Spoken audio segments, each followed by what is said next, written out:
So today we are going to learn how to weave a soft speaker using a hand loom. The best way to do this is by using the double weave technique, which incorporates two different warp threads, one on the bottom and one on the top. You don't have to use two different colors for those warps, but today we're going to use this blue warp and this red warp just to make it a little bit easier to see which one is which. So you can go ahead and grab your first warp. This loom has some handy dandy little holes in the corners. If your loom doesn't, you can simply tie your warp to the side in another way. And I'm just going to go ahead and anchor with a tight knot at the bottom. I'm then going to begin by moving the warp from front to back.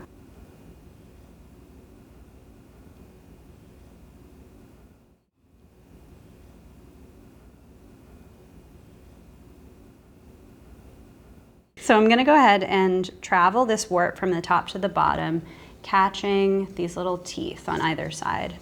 You want to keep the tension as tight as possible without making it so tight that the yarn could snap or the loom could bend.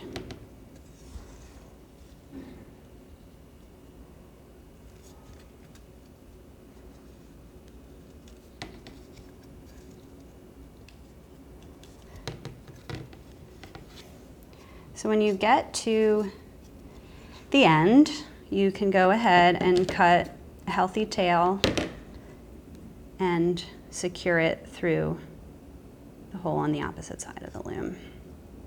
Try your best to get this knot as tight as you can, just to maintain the tension that you've just created. Next, we're going to do the exact same thing with our other color, the red in this case, but on the opposite side of the loom. So I'm going to flip it over and also move it this way, and follow the same thing. Start by tying one end of the yarn into the bottom corner.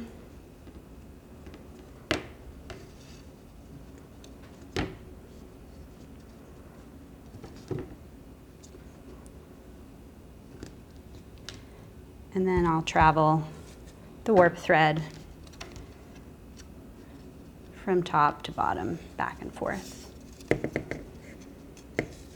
All right, and then same as before, when we get to the end, we'll cut a healthy tail and secure the tension we just created on the opposite corner.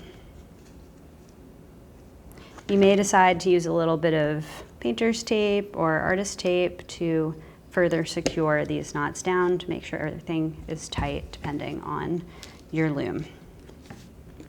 Okay, so now that our loom is warped with both the red and blue warps, we're going to begin by doing a little bit of plain weave using both of the warps. This is just going to give our material a little bit of structure, get the tension set, and begin the weaving process. So I'm going to go ahead and grab this needle. You might have a plastic one, maybe you have a small shuttle. That can all be helpful. I'm also going to grab one of these pieces of wood. It's going to help me to create a little bit of guidance when I'm going under, over, under, over. The way that I can insert this is by, sometimes I'll use the needle as a way to easily pick up the threads. But I'm going to insert it as if it was one of my threads, under, over. And you'll notice that I'm picking up every other set, but I'm grabbing both the blue and the red.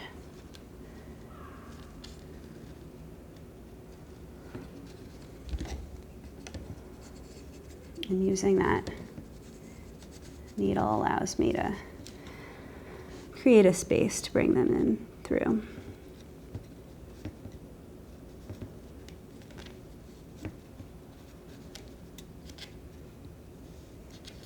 So now that I've got this piece of wood here, I'm going to move it all the way up to the top.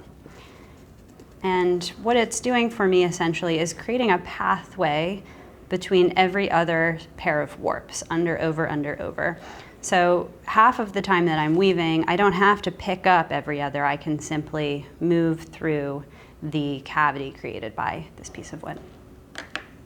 Next thing I'm going to do is cut my weft. So in this case, we are going to use this black weft, this cotton, and I'm going to pull out a nice long piece. We will have to cut and start again with new pieces periodically, but it's a little bit easier to do that than to be working with a really long thread. So I'm going to go ahead and pull the end of that yarn through the needle.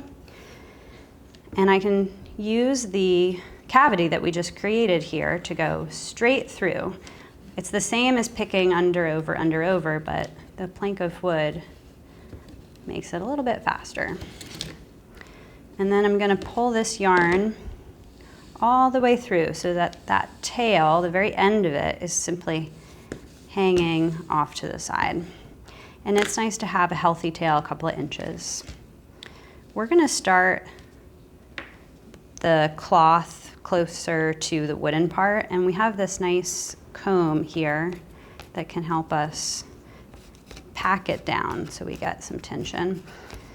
You could use something like this, which is a laser cut piece of wood. You could use a fork from your kitchen or any other kind of comb. Now we're going to travel back the other direction, and again we have to go under, over, but this time we have to go in the opposite order. This piece of wood helped us in the first direction, but in the alternate direction we are going to have to pick because we're not going in the same order. So here I'm going under, over the opposite set of yarns. Remember, we're picking up both the red and the blue.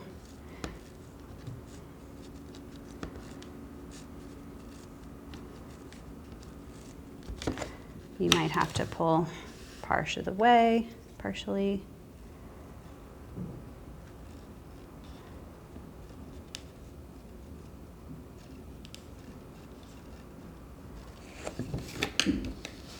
And then once I've got my yarn coming all the way through, I'm going to pull it so that the corner from the last pass is pretty minimal. I'm using my finger just to make sure that it doesn't pull too much. And then again, I'm going to grab my fork, my comb, and pack that down.